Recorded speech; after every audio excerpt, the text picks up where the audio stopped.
Beyond the neon horizon lies a place where the past and the future finally meet in a burst of light and color.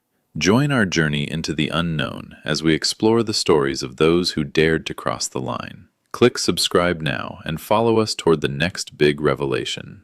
On my birthday, my son-in-law said, "Go wait in the lobby, Dad. We'll handle the paperwork." That was 3 hours ago. I'm 71 years old. I've built houses with my hands, raised 2 daughters on my own after my wife passed, drove the same truck for 19 years until it finally gave out. I don't rattle easy. But sitting in that lobby at Sunrise Ridge Care Center in Kelowna, watching the automatic doors open and close for strangers, I felt something I hadn't felt since the night Patricia died. I felt erased.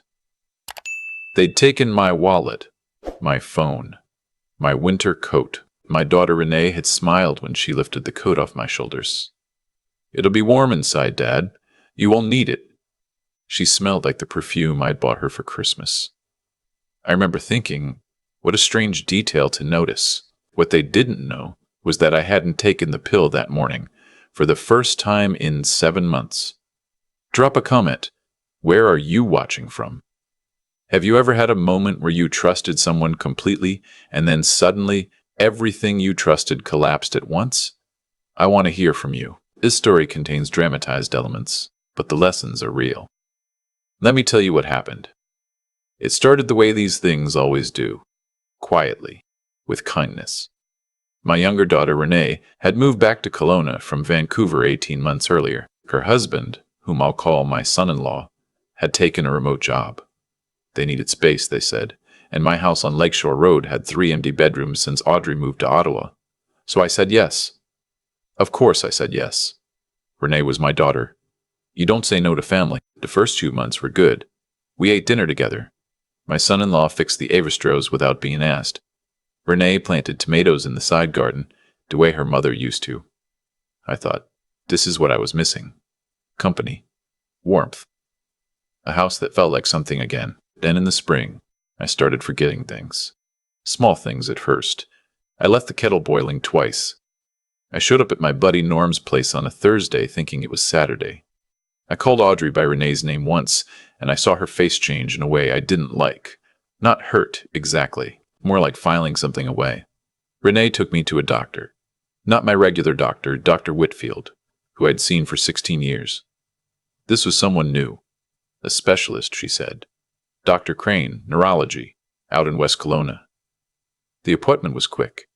30 minutes. I don't remember much of it. I was tired that day, I'd slept badly, and the drive had been long. Renee had done most of the talking. On the way home, she told me what Dr. Crane had said. Early-stage cognitive decline, possibly vascular dementia. He prescribed something to slow the progression. That night she gave me the first pill. Small, white, oval. She set it on the edge of the bathroom counter beside a glass of water. "Dr. Crane says you need to take this every morning, Dad. It'll help." I took it. I trusted her. She was my daughter. By August, I was sleeping 12 hours a day. I'd wake up, and the morning would already be half gone. A thick fog sitting behind my eyes that didn't lift until early afternoon. I missed 2 appointments with Norm. I forgot to call Audrey on her birthday. I got turned around driving home from the lake, a road I'd driven 10,000 times, and ended up parked outside a strip mall in Rutland, not sure how I'd gotten there or how long I'd been sitting. My son-in-law came to get me that time. He was patient. Too patient, I'd think later. "It's okay, Dad. It happens. We're going to take care of you." He put his hand on my shoulder, and I felt grateful, which embarrasses me now. What none of us talked about, what I barely let myself think, was my wife.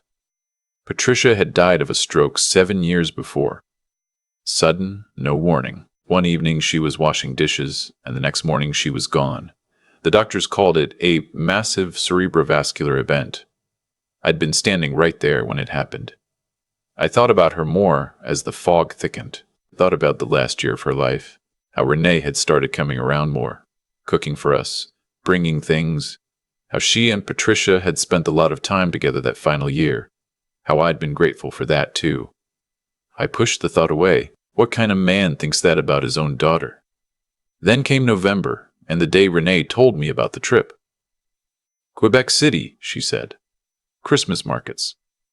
A long weekend, just the three of us, her and my son-in-law and me. She'd already booked the flights. She was so excited, she said. She'd always wanted to go.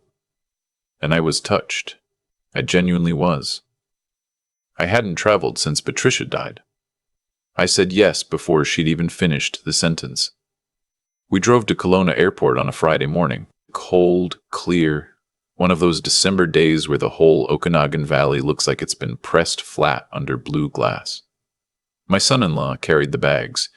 Renee held my arm walking through the parking lot. Roads are icy, Dad. Let me help you. At the terminal, she sat me down in a row of seats near the departure board. The vinyl was cold through my slacks. Wait here a minute, Dad. We need to sort out the boarding passes. The kiosk was giving us trouble. She smiled. My son-in-law touched my shoulder briefly as they walked away, their rolling bags clicking on the tile. I watched the departures board. Calgary, Toronto, Vancouver, Montreal. I looked for Quebec City. I couldn't find it. 20 minutes passed. I thought maybe I'd misread the board. I thought maybe they'd gone to the bathroom.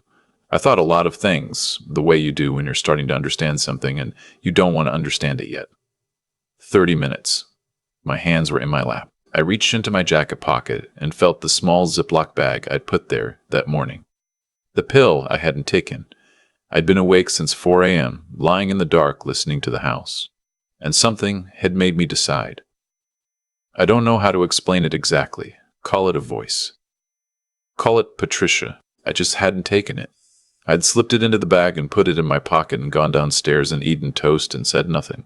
By the time the fog that morning had lifted, it was different from all the other mornings. And I'd sat there in the kitchen and understood with a terrible clarity what had been happening to me. No boarding pass in my pocket. I checked. Renee had said she was holding all the documents. Easier that way. My wallet was in her purse. She'd taken it for safekeeping at the house, said she'd put everything together in one place so we wouldn't lose anything at security. No luggage either. I'd watched my son-in-law pull bags from the trunk. I'd counted without realizing I was counting. 2 bags, not 3. My overnight bag hadn't come out of the car. The sliding doors opened. Families came through. A man in a Calgary Flames toque. A woman with a baby strapped to her chest. An older couple moving slowly, helping each other with their bags. No Renee. No son-in-law. I stood up. My knees ached. I walked to the information counter.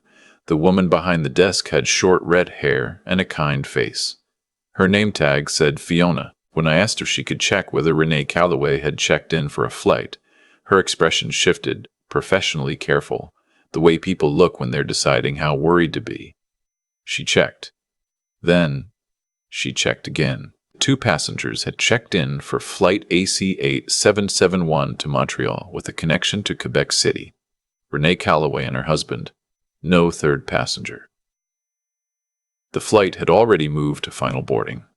My daughter was going to Quebec City. Without me. The seat they'd told me about. The seat for me. It didn't exist. Fiona was already reaching for the phone. I put my hand up. Not yet, I said. Let me think. She waited. I sat in the chair she pulled out for me, and I thought about the pill in my pocket, about 7 months of fog, about Patricia's face the last evening she stood at the kitchen sink, about the way Renee had lifted my coat off my shoulders that morning like she was already claiming something. And then I thought about Audrey. I asked Fiona if I could borrow a phone. Mine was gone. Renee had said the battery was dead. She'd plug it in for me on the plane. Fiona handed me hers without hesitation. Audrey answered on the second ring. When I told her where I was, she went quiet for a long moment. Then she said, "Dad, don't move. I'm calling you back in 2 minutes." She called back on Fiona's number. Her voice was steady, but I knew my daughter.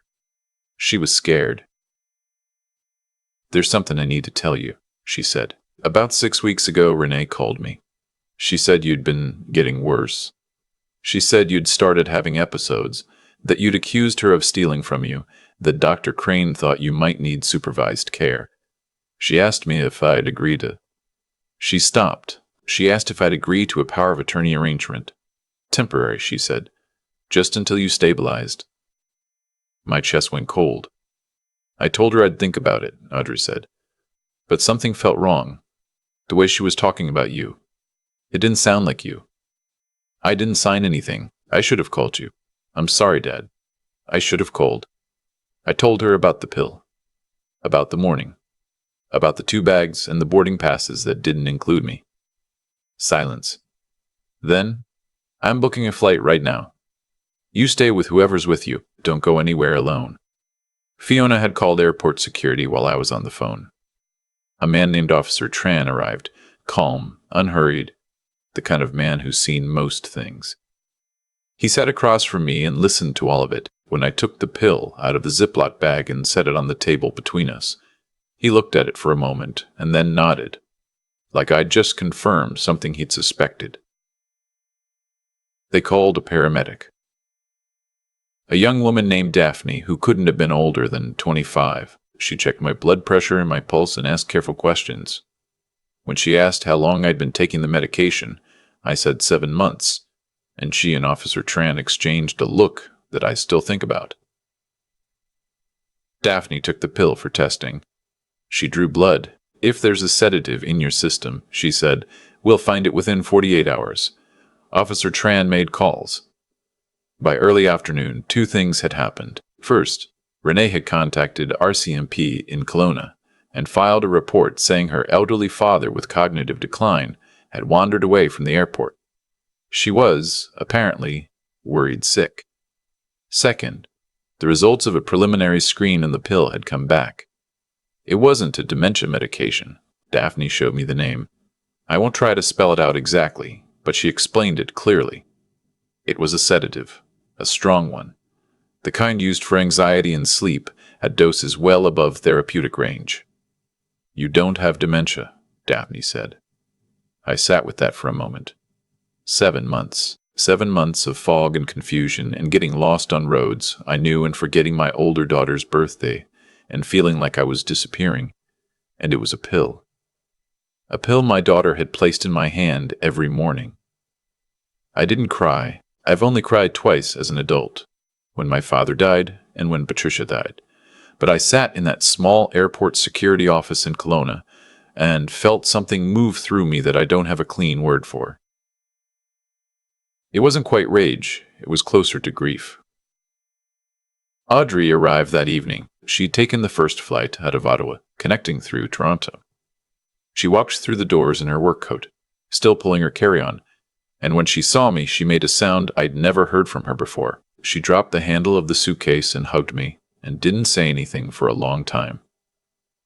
Fiona had stayed 2 hours past the end of her shift. When she finally left, she pressed a card into my hand.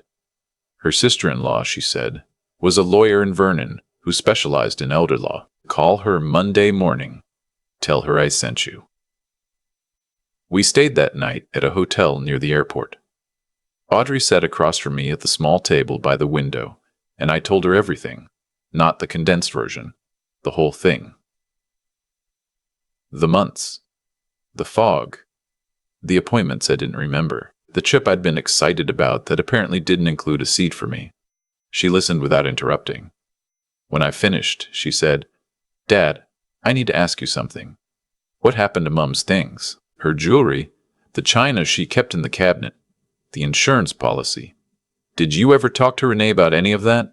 I hadn't, or rather, I had, but I couldn't remember the conversations. In the fog, whole conversations had dissolved. Audrey opened her laptop. She'd been doing things while I was talking.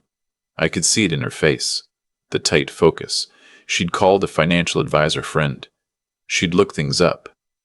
Patricia's life insurance policy, $180,000, had been settled in 2017. The beneficiary had been me, but the following year, I'd apparently signed documents adding Renee as a co-beneficiary to several accounts. I didn't remember signing anything. I had no memory of it. Renee was at the house a lot that year, I said. Yes, Audrey said quietly. She was. We sat there for a moment with what that might mean. Here's what I want to say to you. If you're watching this and you have a parent who lives alone, or an aging relative who seems to be declining, isolation is a tool. Confusion is a tool. The person doing this to me wasn't using violence. She was using paperwork and patience and a small white pill. She was making me into someone who needed to be managed. And she was doing it slowly enough that nobody looked too closely. I'm telling you this because I almost didn't survive it. Not because she would have left me in the airport forever, but because if I'd gotten on a plane, if I'd taken that pill that morning like every other morning, I would have been placed in a care facility in a province where I knew no one, with no wallet, no phone, no coat, and a diagnosis of dementia that I didn't have, and I would have spent the rest of my life wondering why my mind had failed me. I might not have lasted long wondering that. The lawyer's name was Christine. We met her that Monday in her office in Vernon, a small, sharp-faced woman with reading glasses on a chain who'd been practicing elder law for 22 years and who, when I finished talking, set down her pen and said, "Mr. McKinnon, what was done to you has a name, several names actually, and most of them are criminal. I want to be clear here because I have to be careful about what I say. The investigation was ongoing. There were things I knew and things that were still being established.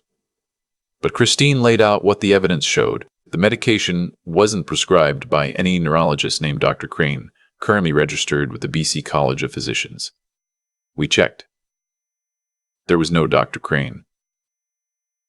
There was a clinic in West Kelowna, but the records from my supposed appointment were either missing or had never been filed. Renee had obtained the medication through other means. Christine didn't speculate about how. That was for the police. The financial piece was worse. My son-in-law, it turned out, had lost a significant amount of money in a series of bad investments going back 2 years. They were in debt. Serious, mounting debt. The kind of debt that makes people do things they'd never have considered otherwise. Christine's investigator found it in 3 days. It wasn't hidden well. My house on Lakeshore Road was worth $740,000 in that market. My retirement savings, my RRSP, the remaining insurance proceeds, together it came to just over $1 million. In my state, confused and compliant, I had apparently been maneuvered towards signing documents that would have given Renee increasing financial control. The power of attorney push to Audrey, the one Audrey had refused, that had been the next step. I had not been confused. I had been made confused. Audrey took 2 weeks off work. We stayed at a hotel in Vernon, close to Christine's office. Renee kept calling. My son-in-law sent emails to Audrey. Worried father, they said. Vulnerable adult. We only want what's best for him. The language was careful and consistent, which told me they'd talk to someone about how to frame it. What they hadn't counted on was the pill in my pocket. What they hadn't counted on was Fiona. What they hadn't counted on was me. Christine filed for an emergency protective order. It was granted within 48 hours. No contact, no access to my accounts. A financial hold was placed while an investigation was opened. Then the blood results came back. Daphne called me directly with Christine's permission on a Tuesday afternoon. I was sitting at the hotel window watching the lake. She went through it carefully. The sedative compound, the same one in the pill, was present in my blood at levels consistent with months of regular ingestion. She used the phrase chemically induced cognitive impairment. She said it twice, in case I needed to hear it twice. I did. The RCMP investigator assigned to our file was a woman named Sergeant Moreau out of the Kelowna detachment. Efficient, no nonsense.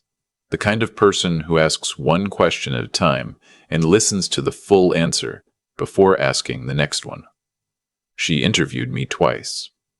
She interviewed Audrey. She interviewed Norm, my friend who I'd been canceling on, who said he'd noticed I seemed different this past year and had mentioned it to his wife. She interviewed the pharmacist at the Lakeshore Shoppers Drug Mart, who confirmed that none of the medications in my name matched what had been found in my blood. Renee and my son-in-law were interviewed too. I wasn't there.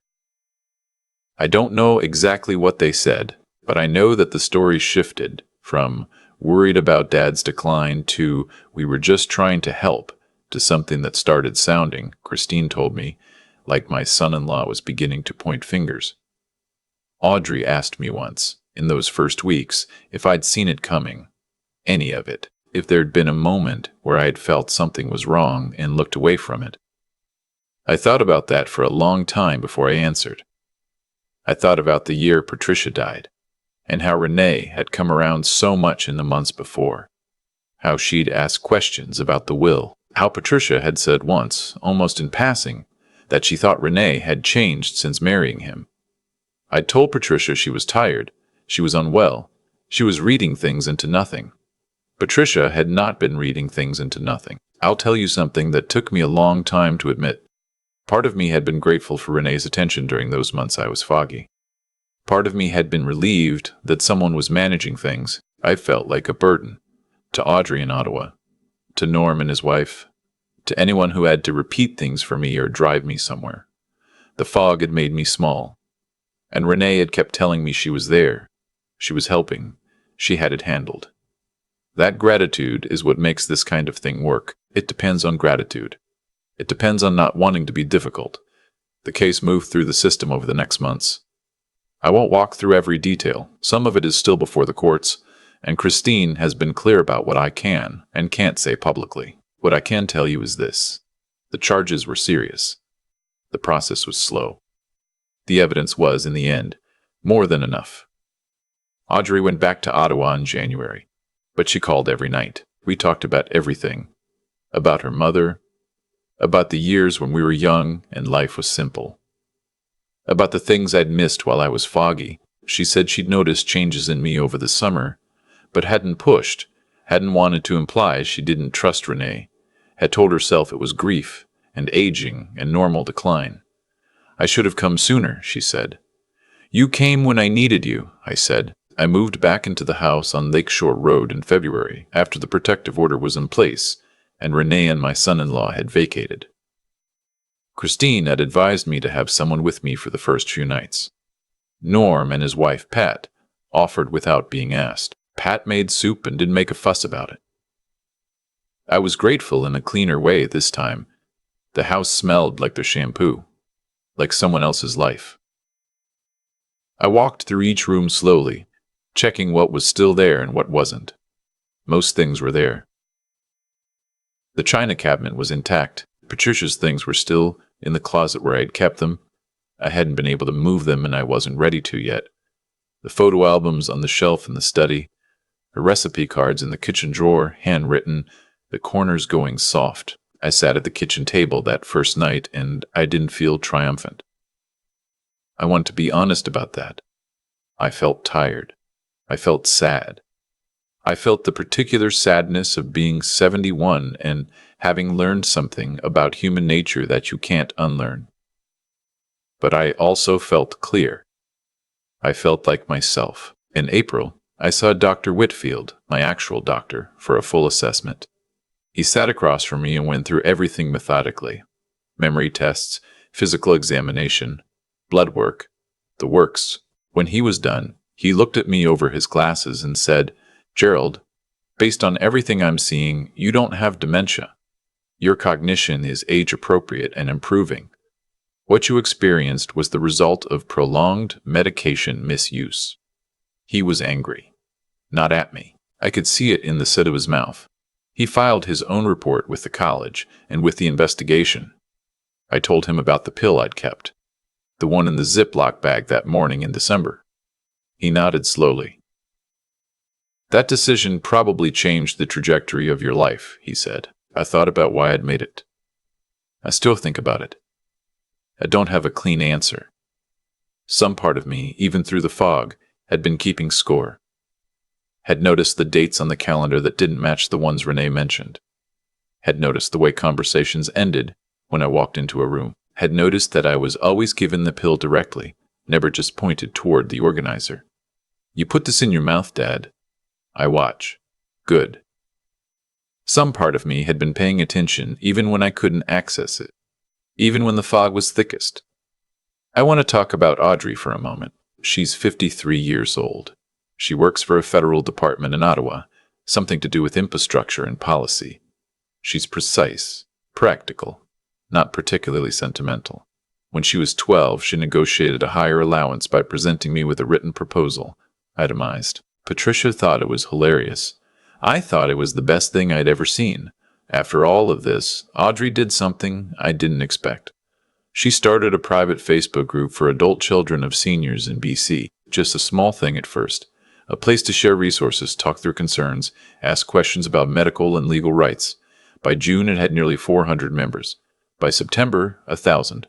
She wasn't trying to build something. She was just trying to make sure other people had the information she'd had to scramble to find when her father called her from a borrowed phone in an airport. I don't know what I deserve. I made mistakes too. The biggest one was choosing comfort over instinct, over and over again, because instinct was uncomfortable and comfort was easier. I'd seen things that didn't add up, and I'd added them up differently to get a number I could live with. But here's what I know now. I know that isolation doesn't always look like isolation. Sometimes it looks like someone bringing dinner and saying, "Let me handle the appointments, Dad, and you just rest."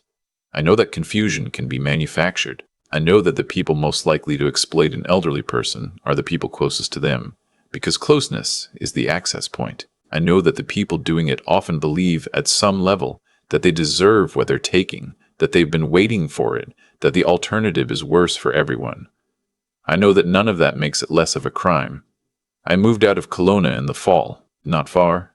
I'm in Peachland now, a smaller town 20 minutes south along the lake. Same water. The mountains are the same. I kept the house in Kelowna. I'm renting it for the time being, waiting to decide. Audrey thinks I should sell it. I'm not ready yet. My new place is smaller, a rancher on a quiet street 2 blocks from the waterfront. I have a routine again. I drive to the bakery on Thursday mornings. I meet Norm for coffee on Saturdays. I've been sleeping 7 hours a night, real sleep, the kind where you wake up and immediately know where you are. Last month, Audrey flew out for a long weekend. We drove the Crow's Nest Highway east to Assayus and back, the way we used to with Patricia when the girls were young. Audrey bought a bag of peaches at a roadside stand, even though they were late in the season and not particularly good. We ate them on the hood of the car looking at the lake, and I thought, this is what I almost lost. I'm telling you this story because I know there are people watching who recognize it. Not the specific details, maybe, but the shape of it. The loved one who's suddenly in charge of the medications. The decisions being made a little faster than feels comfortable. The appointments you can't quite remember. The sense that the ground has shifted slightly. That you're not quite tracking. That the fog that comes in the morning isn't quite lifting. If you're an adult child and something feels off, push. Ask to see the doctor yourself. Ask to see the prescription bottle. Ask to meet the specialist. Ask the hard question even if it makes dinner uncomfortable. If you're a senior and something feels wrong, trust that. Write it down. Hide the note somewhere only you know. Call someone outside the house, if you're both. If you're living this. If you're sitting somewhere right now thinking you're alone in it. You're not. Leave a comment. I read them. I stood at Patricia's grave on the anniversary of her death last June. I've done it every year since she passed, but this year was different. I had the lab results with me, the toxicology report, Dr. Whitfield's assessment. I stood there in the long afternoon light and I thought about all the things that didn't add up in that last year of hers. The year Renee had come around so often. The year Patricia had told me something was wrong, and I told her to rest. The investigation had not gone there. It couldn't go there. Too much time, too little remaining evidence, too much that couldn't be proven. Sergeant Moreau had been honest with me about that. I stood at the grave anyway, and I said out loud to no one, and to Patricia and to myself, "I believe you." I'm sorry I didn't say it sooner. Maybe that's the thing I most needed to do. Maybe that's where the story was really pointing all along. Not to my survival, though I'm grateful for it. Not to the charges, or the protective order, or the prescription that didn't exist. Maybe it was pointing here.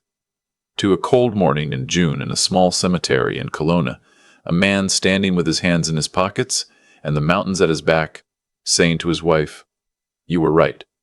I hear you now. I'm still listening. If this story moved you, drop a 2 in the comments. If you know someone who needs to hear it, please share it. Elder abuse is invisible until someone shines a light on it. You might be the light that someone needs. God bless you, and take care of each other." I've thought a lot about what made any of this possible. Not just surviving it, but seeing it clearly enough to act. And the honest answer isn't dramatic. It isn't one big moment of courage. It's smaller than that. It's a Tuesday morning at 4 a.m., lying awake and deciding not to swallow a pill. That's it. That's where the whole thing turned. There's a cause underneath every effect, and if I trace this one back far enough, I end up somewhere uncomfortable.